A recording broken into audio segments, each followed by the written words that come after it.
the weather, wait around for 5 minutes and you'll probably get a change. We're moving into the stalls for race 2, the Carbine Club Stakes, over 1,600 metres up to the commentary box and down Maliki.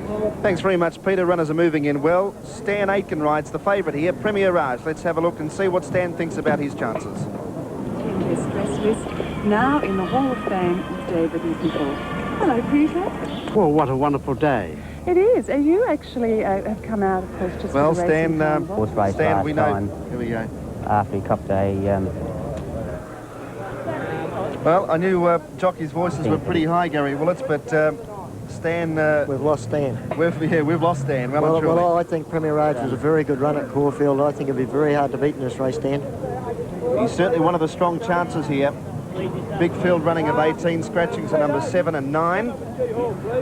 Drill Sergeant going up to the stalls, and they're just about set for a start here. Run over the mile, the Carbine Club Stakes. Good money late in betting for Flamingo Cloud. One trained by Lee Friedman. The light goes on. Way and racing in the Carbine Club Stakes. Silverdale a little bit slow to begin, so too was Drill Sergeant. Upheaval and Mr. Untouchable amongst the best two to jump away. Premier Raj, Lansdowne Road are up there early, and they were followed by a Popka getting to about 5th when they settle down.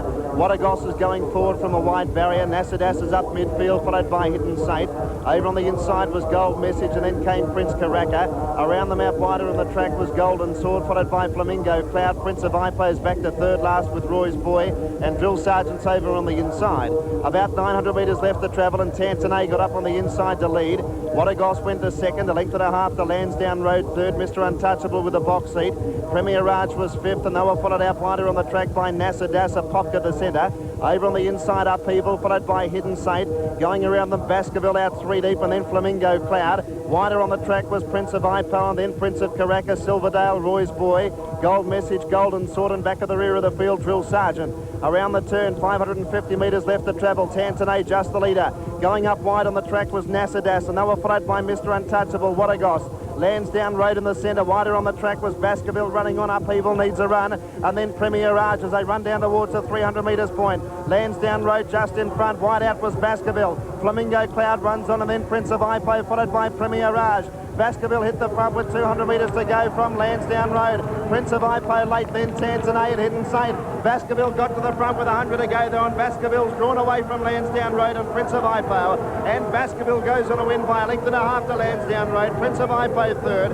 Upheaval and Eyecatcher for fourth, and then Mr. Untouchable and Tantanay. Close up Hidden Saint, then Flamingo Cloud. Premier Raj had every chance. Silverdale next in from Drill Sergeant of Popka. Well back in the field, Roy's Boy, Wadagos, and towards the tail, Nasadas with Golden Sword and Prince Karaka. Number 3 is the winner, Baskerville, ridden by Simon Marshall. 25 to 1 shot. On the tote, expect 25.40 and 6.70. Lansdowne Road, 3.80. And third placing, you'll find, will go to number 12, which is Prince of Ipo. It'll get third, and it's showing around $6.10 for the place. Gary, this is a big effort because it drew the extreme outside barrier, number 20. It was a very good run, and the horse went the line well, but if you can just, if they can get that film back a bit further, there's a bit of trouble there. Mr. Untouchable had trouble getting a run, and Upheaval didn't have a lot of room in the straight.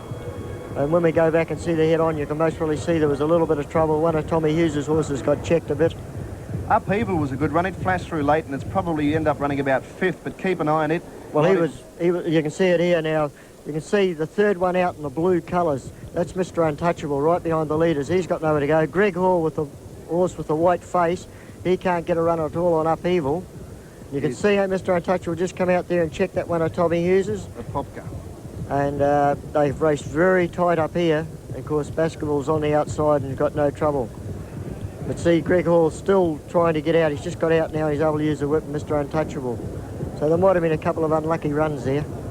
Well, the winner and the third horse both drew wide on the track, so obviously it's of no disadvantage at this early stage in proceedings to be drawn out wide on the track. No, they seem to be, you know, it might be a little bit better out there. Perhaps they haven't raced there for a while and the track's just that bit drier.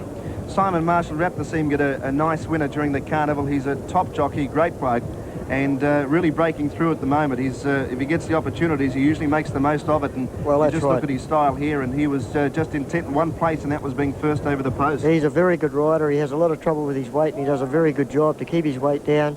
Very good hands and heels rider. But that's a lovely looking horse, this winner. Trained by John Marr, who's only had him a short time. He does hail from New Zealand by Bass and Thwaite Baskerville out of Indispute. And Simon Marshall was the jockey for Baskerville in today's race. Peter Donegan is down in the mounting out and talking to the winning trainer. Yes, and John's just been congratulated by the owners, Dan, so we'll have a word. John, that was a pretty good effort coming from Barry at 20. I thought it was a brave effort. I had a long talk to Barry last night about not running him. And Barry said, I nearly won the Empire from 20. So I thought, well, you're here, and you run. I'm happy with the horse, so that was the story. But it was a big effort from 20. What were the instructions? What were the instructions to Simon before the race? I said to Simon, I said, just ride him, just come back on him and ride a race like you can. And just hope you get the runs, because I said he'll run well. He'll run in the first three. It's hard to say he can win from that point. But he's fit, he's ready. Yeah, he looked very well in the mounting out. He's come up through his classes pretty well. 2 runs ago, he won a Bendigo, and now he's won over the Carnival. Yeah, we planned to. I said to Barry about a month ago that Carbine looks a nice race for us. With Barry's influence and our training and Simon's good riding, it worked out beautiful. John, just one question while I've got your Star of the Realm later on. I suppose you wouldn't be happy to see the rain here earlier today? I'm actually disappointed. He really needs firm ground, but that's beyond us, and we can't control that. All right, John, congratulations on the win. Thanks a lot. Baskerville, the winner of race number 2 on the card. The numbers here at Flemington, 3, 2 and 12. Baskerville, Simon Marshall first, Lansdowne Road, Michael Clark second, and third placing in the race going to number 12. And it was a pretty good effort to Prince of Ipoh, ridden by Jay Cassidy. 1:37.3 the time. Numbers 2, 12, 3, 2 and 12 after the running of race number 2. We'll be back with correct weight and all the information on the second at Flemington after this break.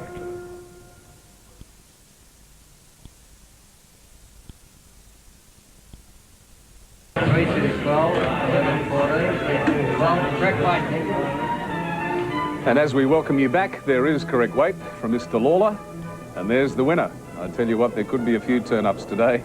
Let me tell you, in this sort of weather, it hasn't dampened the enthusiasm, I have to say, for the racing. I've just been outside for a bit of a look myself, and everyone's pretty keen and happy out there. Not raining at the moment, but it looks like it might be on and off. Has been associated with this race for 20 years this year, and the VRC is very grateful for their continued assistance. It therefore gives me great pleasure to introduce Mr. Ron Casey, who will make the presentation to the winning owner. Mr. Ron Casey. Thank you, Mrs. Churnside, and fellow members of the Victoria Race Club Committee, the Kentucky. And Dr. Rex Butterfield is here with us today, their representative in Australia. We do appreciate their association with the Carbine Club, and they're making it possible for this race to be named as the Carbine Club Stakes on a very important day in Australia. We send to Keeneland in Kentucky good wishes from Flemington in Melbourne and from the Carbine Club in particular.